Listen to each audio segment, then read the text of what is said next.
it's me, Jill. Welcome to Jill Informed. Today's episode is going to be a recap of Real Housewives of New York, Season 9, Episode 3, A New Low.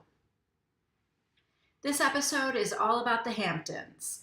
The ladies are all packing and getting themselves ready to open up their summer homes and travel to the Hamptons. The show opens at Sonia's townhouse where she and Tinsley are packing, and poor Sonia. Sonia has pulled out her Louis Vuitton luggage to be just like Tinsley. Tinsley said, "Hey, you were making fun of my Louis, and now you've got yours out. Oh yeah, you kind of inspired me to pull mine out." Oh, Sonia. It's kind of cute. Then we see Luann's house in Sag Harbor, and Dorinda is her house guest. So the two of them are entering the house. Luann is showing Dorinda to her room, and then this whole episode about how she's showing her the Cadillac of toilets. God. And yeah, that was fun. We cut to Bethany's home, which is in Bridgehampton. Carol is her guest. You see the two of them going into the house. And I don't know much about the Hamptons, so I don't know, like, for example, how far away is Sag Harbor from Bridgehampton and all that kind of thing. But, you know, I assume it's all, like, pretty close because they're, like, meet for dinner and stuff like that. So just a bunch of little scenes back and forth with these ladies getting settled into their new places. Luann and her daughter Victoria and Dorinda go on a boat ride. And Luann's got this tiny little boat. And she says to Dorinda, "You know about boats, right? Untie me." And hops in the boat. And then Dorinda's like, okay. Dorinda's got her, like, fur on. And she's struggling with the rope while Luann is in the boat just standing there. I don't know why she's treating her guest like, you know, someone who works for her. But, you know, she's struggling with the rope. And her daughter's struggling with the other rope. And anyway. Then you see Bethany and Carol going to an acupuncture place and getting cupping and getting the needles and everything. Then we have the scene at dinner. And it is Carol and Bethany, Luann, Dorinda, and Ramona. Now, this is the first time, we're 20 minutes into the show. This is the first time we're seeing Ramona, and she makes up for lost time. Let me just tell you. Oh, boy. So when Ramona shows up, she's showing pictures on her phone to Bethany and Carol because she just came back from a parents' weekend. Her daughter Avery goes to college. So as Ramona explains to the camera, all of her daughter's friends adore her, and they really think of her as more of a friend than a mother. Sure they do. Oh. So she shows a picture of her and Avery that she has on her phone to Bethany and Carol. And she goes, "Here's me and Avery out on the lawn." Bethany goes, "Okay." And she goes, "Okay? What do you mean, okay? You're supposed to say you're beautiful. You look beautiful." And Bethany was so taken aback, and she's like, "Okay. I mean, do you not think we look beautiful?" And Bethany goes, yes, you do. You look beautiful." And then Carol said, "Hey, I said you two look like sisters." Ramona goes, "Yeah, it's fine. Like, she's so dismissive of Carol. Oh, my God. Anyway, that was just a little precursor to the tension between Ramona and Bethany. Whew. You know, they start off with, you know, small talk, and it's kind of nice and everything. And wow, I mean, Ramona just goes right in. So Ramona asks Bethany if Bryn is in school, like, is she in private school? And Bethany said, no, she's in first grade, but she's in public school. And she goes, has anybody, approached her yet with anything, about anything? And Bethany said, like what? And she said, well, you've been in the press lately about being naked and like being in that soft porn thing. What are you talking about? So everyone else is kind of like, what? And Bethany explains that when she first tried to be an actress in LA, she did this stupid, cheesy movie. But that's what she's talking about. And it was years ago, and I guess supposedly it did just come out in the press recently. Bethany was very offended by her like bringing this up at this dinner and everything and on camera. And she said, so what? She goes, yeah, oh yeah. My 6-year-old has been approached. Yeah. Diane Sawyer came to her school and interviewed her. It just escalated into this big fight. And I've been not liking Bethany lately. And I love her in general, but she's been kind of mean and pretty self-centered. And you know how I love Ramona. But gotta be Team Bethany on this one, because it was just for the cameras and it was just to make her feel bad. And then in the diary room, or whatever you call that when the person's just talking to the camera, Ramona says, I mean, a friend should just be able to ask a friend a question.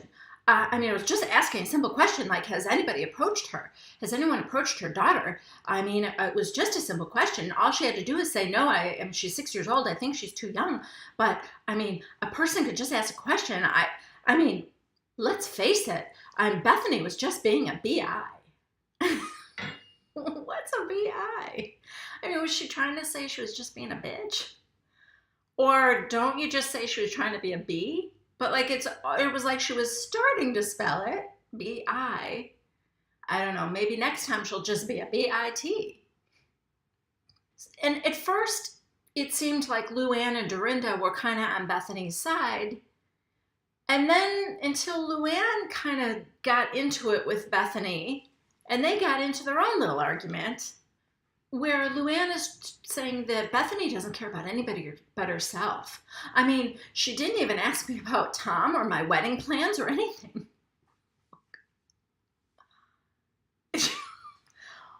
Luann, what will you do when this story arc is over? When you get married, you will have nothing to talk about. You better get on to something else. I don't know what, but you better find another storyline. The next scene is, I guess, the next day. Ramona, Dorinda, and Luann are out to lunch at some vineyard. Dorinda is staying with Luann, and the two of them tell Ramona how early that morning, Dorinda got a text from somebody I know. Now, I don't know what this means. Is this air quotes? She got a text from somebody I know. Okay. Telling her all kinds of stuff that Sonia was saying about her. Just horrible things that, like, she wouldn't go to Luann's tacky wedding. And terrible things about Dorinda and John. Very disparaging comments. Just horrifying things. Well, okay. Let me just say this. First of all, we have not seen John so far this season. Thank you, Bravo. If he doesn't appear on camera this whole season, that will be a blessing to the viewers. I can't stand John. He's disgusting. For Sonia to say some horrifying or hideous remarks about John, if I'm a betting man, I'm going to say it's probably true. He is kind of a disgusting human being. No, he is. He just is. And, whatever, Dorinda is welcome to date whoever she wants, and that's fine, but we don't want to see it. As viewers, we shouldn't have to witness it because it's not pleasant. She's talking about these horrible things that Sonia is saying about her. And Ramona says, "Oh, I can't believe this is happening on the day of my dinner party." Yes, of course, because this is all about you. This was just to make your dinner party horrible. say anything bad about you. But already Ramona is taking offense because the news is being discovered on the day of her dinner party. Ah, Ramona.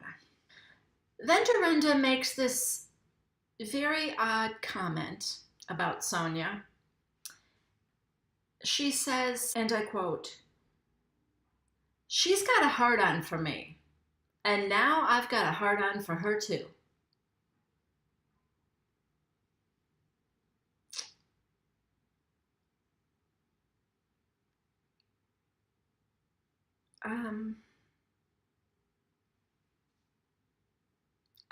I'm not sure that means what Dorinda thinks it means. Then Ramona says, that's actually right. For some reason, she's got a hard-on for you. And Dorinda says, yeah, and tonight she's gonna get it. Is it just me? Is that like a thing? Is that a phrase? Leave a comment below and let me know. And maybe I'm just out of it. And this is some new thing that means like she's got it out for me or something. I don't know. I have never heard the phrase used like that. So, okay, the final scene is Ramona's dinner party. It is beginning. Before the guests arrive, Ramona is being Ramona and micromanaging the poor catering staff. Here, take this big container and put 6 champagne bottles in it and fill it with ice. Okay. And she's kind of running around and people are starting to arrive. Dorinda arrives and she's telling her, I'm going to wait for the right moment, but I've heard more things that Sonia has said about me. So Dorinda and Carol are sitting down on the couch and they're talking. And Dorinda starts to tell her about all the things she's heard that Sonia has said about her and John and Luann's wedding and all that stuff. She kind of reveals to Carol that she's got, I've got a mole who's telling me all this stuff. And Carol goes, really? Like, who? And she says it's somebody that used to work for her late husband. And Carol goes, oh, is he like a PI? And she said, no, he's not a PI. But he's got a file on her. Everything she says, everything she does. I've got a file like this thick on her. And Carol looks a little horrified. And Carol said, is he like FBI? And she goes, no, he's not exactly FBI. Oh, but she's really vague and shady. And all I can say is I have a newfound fear of Dorinda. Like, I don't know who she knows or who she's involved with, but I think it could be scary. Let's just say if I were Sonia, I would be afraid, and I am anxious to find out what happens here because we leave this episode ends on a cliffhanger here. It's Sonia and Tinsley just arriving at the party, and poor Sonia's like, I'm gonna be cordial to her, and I don't like confrontation, so I'm just gonna be nice, and we're gonna have a nice time. And meanwhile, inside the house, Dorinda is like, cannot wait to pounce on her. So we'll see. We shall see how it goes. But that's it for this episode.